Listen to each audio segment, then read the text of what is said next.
kind of feel like you and I are identical twins in a specific way. You know, this weird profile of things that we do with the curating and the hosting and the talking on the radio and, you know, and then the touring. So I guess I'm going to ask you the question that many people ask me, which is like, why? Because most people think you play the bass really well. So why all these, like, where does it come from for you to do all these different things? Well, first of all, let me say what an honor it is to be sitting here with you. But where does all of this come from? The short answer is, I don't know. My focus throughout my career has been trying to play the bass as well as I possibly can. And then just all of a sudden, all this other stuff started popping up. But I think it's because we had this discussion before. We're both very curious. Yeah. I like to learn as much about as many different styles of music as possible. And in doing that, you meet a lot of people. And you meet a lot of people, you make a lot of friends, you make a lot of contacts, and you start having a presence in all of these different sorts of musical circles. So I guess that's kind of where it started to happen. Yeah, I think we're also both very curious, and then as soon as we know something, we want other people to know it too, because That's it's right. like so exciting, right? Absolutely. I think that's where it comes from for me. Is there any kind of a model? I was trying to think what kind of a model there is, you know, for this presence that you've carved out specifically in the jazz world. I was thinking about Dr. Billy Taylor, for sure. I guess Mary McPartland a bit, but that was a bit different. But is there anyone that you look to as? You just named two people who were very important to me. I was in 8th grade when I met Dr. Taylor for the first time. And at that time, there was no more respected a spokesperson for this music. And so Billy Taylor coming to Philadelphia, you know, everybody was just like, you know, sweep the floors, wash the windows, you know, make sure everything's straight. Dr. Taylor's coming. And he came to Philly quite often, and I got to spend a lot of time with him. And there's a direct relationship with Dr. Taylor here at the Jazz Museum in Harlem. My first paycheck as co-director of the Jazz Museum in Harlem came straight from Billy Taylor's checkbook, because we had been working here for about 8 months trying to get the museum built. You know, we were going around the neighborhood and talking to people about doing, you know, collaborations and partnerships and things like that. And we had our first board meeting, and Dr. Taylor said, "How much have you guys been paid?" I said, "We haven't been paid yet." And Dr. "What? No, that's not going to do." And Dr. Taylor pulled his checkbook out. So, yes, he was a great mentor for a lot of reasons. My career in radio got started accidentally because of Mary McPartland. I was a guest on her show Piano Jazz many times, not always as the featured guest, but as an accompanist to whoever she would have on the show numerous times. And her last season, her health was starting to fail, and she couldn't make it through the entire season. And so she says, "Christian, you know, I think you could do this. Why don't you be my stand-in host?" And so I got to be the host of Piano Jazz for the second half of her final season. Oh, I didn't even know that. Yeah. That's amazing. That brings me to something that you know I'm kind of jealous about. Whenever I talk to you or any of your colleagues in the jazz world, and you guys are mostly guys, you're always talking about my brother, my big brother, my little brother. There's that mentorship. That's who extended a hand. And it also includes it's the sibling thing. There's rivalry too.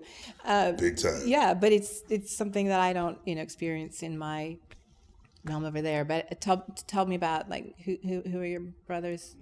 I think because of what jazz is, we have to play in a group. Yeah. It's something that you can try to do it by yourself, but you need to play with other people. And so therefore there's a community already built in. Yeah. I went to a performing arts high school in Philly where my classmates were the late, great Joey DeFrancesco, Kurt Rosenwinkel, Questlove and Black Thought from The Roots, Boys to Men. And so we were all, you would say it was competition, but when you would come to school every day, and this is where I know I'm just plain old fortunate, I would come to school, I go to high school every day, and there's somebody out in the hallway practicing some aria. You go to the 5th floor and there'd be some dancers in the hallway going over some routine. So like everywhere you looked in our high school, there was someone doing something incredible. And so you had no options to get lazy, none. Yeah. And so even with that, I think the first person I met who was really important to me, that really sort of brought things into focus for me in many ways, was Wynton. I met Wynton Marsalis just before my 15th birthday, and he was already a household name by 1987. And I had never seen anybody who was so serious. So here's a 26-year-old who's a pop icon, who's quoting Ralph Ellison and Albert Murray and Stanley Crouch wearing a suit, playing, these classical pieces and playing jazz and being successful at it. Yeah. Very well spoken and educated, but when you got to know him, you saw the street side of him, because he's from New Orleans, and so he was quite an overpowering person to me at age 14 and turning into 15. And his group was playing at the Academy of Music, and he said, "Hey man, come by." So I went, just enjoying the concert, and then he comes off stage. He leans down. He's like, "I'm sitting in the wings." He says, "What you want to play?" No. What? I say, what you want to play? I said, what are you talking about? What do I want to play? You're not going to ask me to. He's like, "Come on, hurry up. I got to go back." Like, J Mood? All right, bet. He goes back and they finish the song, and I see Robert Hurst putting his bass down. I'm going, oh, what's about to happen? And, he gets on the microphone and he's like, "Ladies and gentlemen, I met this kid at this master class a couple of days ago, and, I think you're going to be hearing a lot more about him. Please welcome Christian McBride to the stage." I was so scared. And like Joey DeFrancesco was like, "Go!"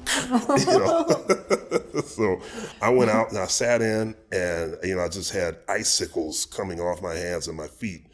But from that moment on, it kind of snowballed.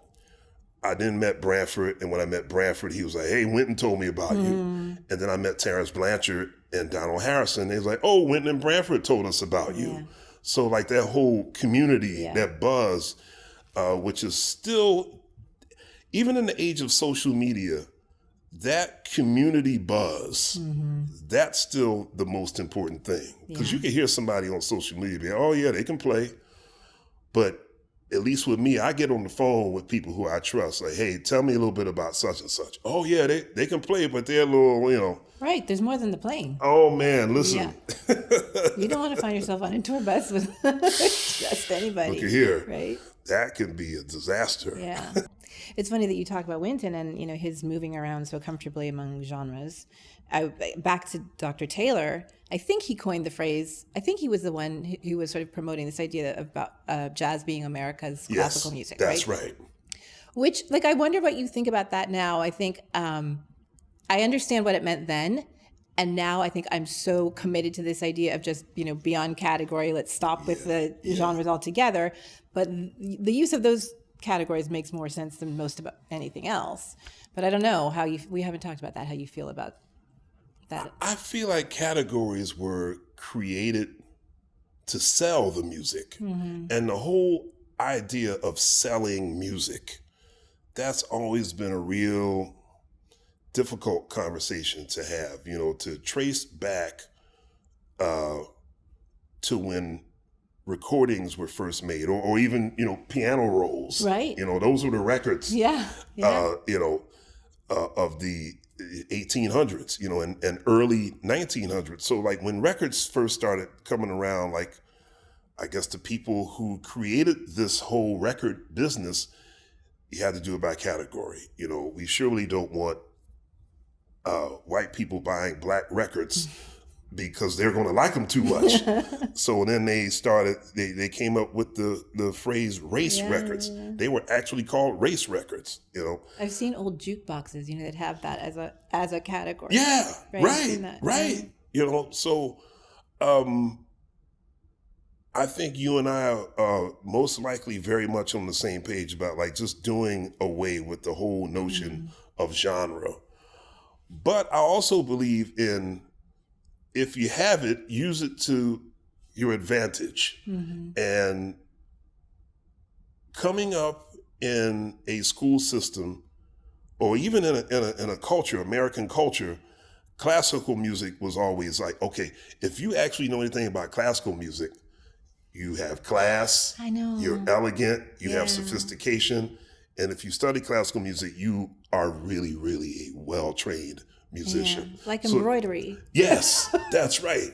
No, but if you play blues, jazz, pop, all of that, that's beneath the culture, right? And so then when you have somebody like Dr. Billy Taylor or the late great John Lewis, or even somebody like Oliver Nelson or Mary Lou Williams or Hazel Scott, who eventually had to go to Paris to become a big star, said this is all that stuff we call classical music. Those are all European composers. Yeah. What about the great composers we have here, like Ellington? Right. You know, right. He's our Beethoven. Yeah. You know, so then when Dr. Taylor and Max Roach and all of these people really went to bat for music called jazz, and you flip it into being America's classical music, now that makes people think differently, you know? Yeah, no, I know that was very much a threat at the time. And I think, honestly, it's kind of the other side of the coin. To say that jazz is America's classical music is kind of the other side of the coin of like Antonin Dvorak saying the classical music that you make here needs to be informed by Black traditions. Absolutely correct. Yeah. So really, in the end, what everyone's saying is beyond category, I think, if you drill down. Yeah, you know, the reason, I was going to say, even no matter what you call it, we're still struggling to sell tickets. Yeah, that's right.